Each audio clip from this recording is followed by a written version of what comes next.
आज एक नई बात हम आपके सामने रखना चाहेंगे इसी मुद्दे को लेकर, जो सबसे बड़ा घोटाला है। कोई भी जब टेंडर होता है, यहां पे अनेक लोग हैं जो फॉलो करते होंगे, कोई भी काम आता है सड़क का, कोई पुल के निर्माण का, कोई डैम के निर्माण का, कोई भी अलग टेंडर लगते हैं, तो उसमें ठेकेदार अपनी अपनी रेट डालते हैं। L1, L2, L3 के आधार पे न्यूनतम दर को स्वीकृति मिलती है। अब इसी साइंस हाउस के विषय में 6 निविदाकर्ता थे, 3 को जानबूझ के अपात्र किया गया। अंत में जो दर खुली थी, जिसकी वित्तीय निविदा 2 सितंबर 21 को खोली गई थी,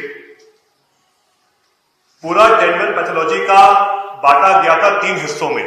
आप ये पेपर देखिए, जो पहला पेज जो आपको दिया गया होगा, इसमें वो डिटेल पूरे टेंडरों की है। एक संभाग था नर्मदापुरम उज्जैन का, दूसरा क्लस्टर था इंदौर ग्वालियर का, और तीसरा क्लस्टर जबलपुर रीवा सागर का। तीनों क्लस्टरों में साइंस हाउस L1 पे आई। तीनों क्लस्टरों में अब आप ये देखिए, द्वितीय स्थान पे L2 के स्थान पे MS न्यूबर्ग सुप्राटेक रेफरेंस लेबोरेटरीज, ये आई L2 के स्थान पे। 2 सितंबर को निविदा स्वीकृत होने के, अब आप दूसरे पेज पे आ जाइए, 3 महीने बाद, क्षमा करें 5 महीने बाद, 9 फरवरी 2022 को साइंस हाउस और जो L1 था और न्यूबर्ग जो L2 था, दोनों के लिए करार होता है, सौदा होता है, और दोनों इसी काम के लिए पार्टनर बन जाते हैं। और मजे की बात यह है कि जो L2 आया, उसको इसी पार्टनरशिप में 51% शेयर मिलता है और L1 को 49% शेयर मिलता है।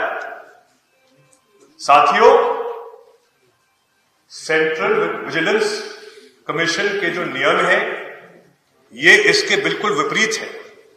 और आश्चर्य की बात यह है कि 3 साल बीत चुके हैं, ईडी के छापे के बावजूद, आईटी के छापे के बावजूद आज दिन तक ना ही टेंडर निरस्त हुआ है, ना इन पर कोई कार्रवाई हुई है।